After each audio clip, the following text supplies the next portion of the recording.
Welcome to the program. I'm Marty Schenkman. I'm joined by a friend and colleague, Jonathan Blotmacher, and we're going to talk to you about a really critical, and we're going to do it in 10 minutes somehow, planning concept and clause for trust planning. Loans. Loans sound like pretty simple stuff. They're anything but. Loans are probably ubiquitous in trust planning. We see them all the time. So we're going to try to highlight some of the issues and things that people setting up trusts, working with trusts, and so on should think about. And we're going to, again, do it in 10 minutes. Keep in mind that all the video clips on Law Easier for educational purposes only. Don't take any tax or legal action without consulting the trust instrument, local law, and appropriate advisors if it exceeds your area of expertise. So Jonathan, we're going to really have a two-parter here. We're going to talk about loans generally and what they mean for trusts and how they can provide an interesting planning idea. But then we're going to focus mostly on the next slide, which is loans to the settlor who created the trust and some of the issues and consequences of that, because it's such a common thing in modern trust planning for grantor trust. But let's just talk about loans generally, any kind of trust. When a trustee makes a loan, how do we know it's really a loan? If I'm a beneficiary and you're the trustee and you loan me 20 grand, is that a distribution? Is that a loan? How do we tell them apart? What are the consequences? Why do we care? Well, Marty, as you know, there are many cases out there where the IRS has successfully argued that what purported to be a loan was really a distribution of some kind. And the taxpayer always gets the lesser of the form of the transaction or its substance. So if you're going to make a loan to, let's say, a beneficiary or to the grantor, and you wanted to treat it as a loan as opposed to a distribution, you better make sure you have perfect documentation so the form is perfect. Now, you may still lose on the substance of it because, for example, it was not rigorously enforced. And in fact, in my loan documents, I've always used commercially standard terms for the loan.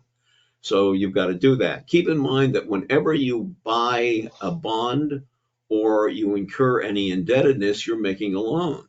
So if the trustee buys a bond, that's a loan to the company that's issued it. But that's probably not going to be a problem unless the trustee is violating its duty to make reasonable investments. But if you're making it to a family member, to a business that a family member owns, including to the grantor or to a business the grantor does, you better make sure you do it the right way. And again, there are a number of cases in which, it's done. In fact, Diana Zadel of Greenberg Traurig did a wonderful kind of outline, a chart on the cases involving situations where the IRS tried and very often was successful in saying, this wasn't a loan. I don't care if you wanted it to be a loan, you just didn't have good documentation. And as you've got down, Marty, you need to make sure you have a written loan document where it says that it's a loan. And you need to provide for the payment of interest. And even though the regulations under Section 7872 permit interest to accrue, I think you're much better off paying it every single year. And if you don't have adequate assets, you ought to issue a new note for the interest with the appropriate applicable federal rate or whatever you're doing at that time. You also have to establish that you have an intent to repay, and that's done by following the rules. You can put in a penalty provision. And again, it may or may not make sense to make those loans. For example, if you're loaning to a beneficiary at a very low interest rate, it may be recharacterized as something other than a loan. And in fact, even if you're charging, say, full applicable federal rate of interest, the IRS might say that's not sufficient to have it treated as a loan because of the other factors indicating you really didn't intend to have it repaid. So that's something that you really have to think about. And remember, if it's recast as something other than a loan, maybe it's going to be something like a private annuity or it's a distribution from the trust. And if it's to the grantor, then Marty, you're going to go ahead and have the problem that it's going to be includable in the grantor's estate because the grantor retained an interest in the trust. And just saying, I'm going to charge full AFR interest. because that's a safe harbor under the Internal Revenue Code. The IRS has promised that if you charge full AFR interest, they won't recharacterize it. Well, that's only true if it is a so-called split dollar loan under section 1.7872-15. Other than that, you can't do it. In fact, if you say, well, I know I've got the safe harbor because I can loan to the grantor at the AFR, that doesn't fall under the safe harbor. The safe harbor in section 7872 is only for loans that are in the nature of a gift. And here you are, don't want to make a gift. So it's not a loan in the nature of the gift. That's maybe where you loan money to one of your children or to a business that your child owns. But you can't fall under that when it's not in the nature of a gift. So don't think that you can loan to the grantor, just charge AFR interest, and that's it. In fact, I've always told clients we need to go out and find out what a commercial outfit would loan to you for, and use those terms as the basis for it to establish that we didn't want it to be something like a distribution to the grantor, to benefit the grantor. So let me just real quick, because we want to get on to the next section. There's a lot to unpack. We could actually do a half a dozen little clips on each of these, but you got to be very careful. So often loans are simply mishandled. When you have family member trustees and a family member beneficiary says, hey, can I get some money for something? So often payments are made and they're not even properly characterized or documented as a distribution or a loan.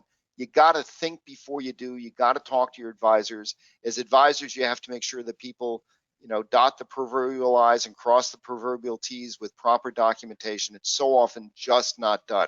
And by the way, although I always favor using institutional trustees because they just tend to do things better so much more often than family member trustees who are not professional trustees. I've even seen slip ups on the institutional level. When it gets near year end and they're rushing things through, you got to monitor this stuff. And we don't have a lot of time to get into it, but if I'm a beneficiary and I live in New York and Jonathan's the trustee and the trust is in Alaska and there's no state tax, well, if he makes a loan to me, maybe I don't have to pay state tax because it's not carrying out income from the trust. If it's a distribution because we didn't document it or it wasn't really structured properly as a loan, I now have income and now have a tax obligation. So there's a lot of consequences. This is really a big issue when you have multiple beneficiaries, which is very common in a trust. You have 4 kids and one kid gets a loan. Well, a loan is different than a distribution and may be critical to preserving the equality between the kids. We only have a couple minutes left, Jonathan, but let's talk real quickly about the importance of having a provision in a grant or trust to loan without adequate security to the grantor.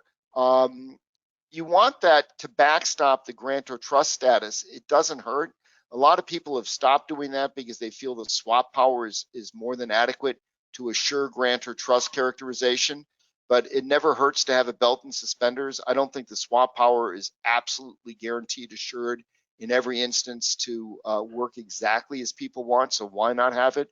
But I think one of the bigger, more important reasons, which is often overlooked for having a loan provision permitting a non-fiduciary to loan to the settlor of a trust, it's a great way to get access to a trust. When people are trying to use their exemption before it drops in 2026, that could be a critical point of access. We only have really 1 minute left. Do you want to comment a little on the non-fiduciary loan provision, and then we'll wrap up? Marty, it's critically important to fully document it. And I think you have to charge, if it's a loan to the grantor, you have to charge a market rate of interest. Otherwise, you're going to risk estate tax inclusion. And again, if you want to use the section 675, I think it's subpart 2, in order to have grantor trust, you have to authorize it to be made without adequate security, but you need to direct it must provide for adequate interest. And again, I would be hesitant in making a lot of loans to the grantor because you can bet a creditor or the IRS is going to contend that the grantor had a deal with the trustee that the trustee would loan to the grantor anytime the grantor wanted it. And that's not a good idea, and it's not a place you want to be. And again, if it's going to happen, I far prefer to have an institutional corporate trustee, because it's much harder, if not impossible, to argue there was an understanding and a wink wink with a corporate trustee than with Aunt Jane. So really think about who's making the loan if you're going to do it, and how often you're doing it.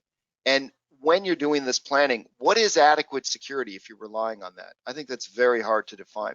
So I want to thank Jonathan for his insights. Thank you for joining us. Keep in mind that we covered a lot of ground in a very short, fast 10 minutes. And there's a lot more to say on each of these topics, and we'll probably do some more video clips on additional ones. Thank you for joining us.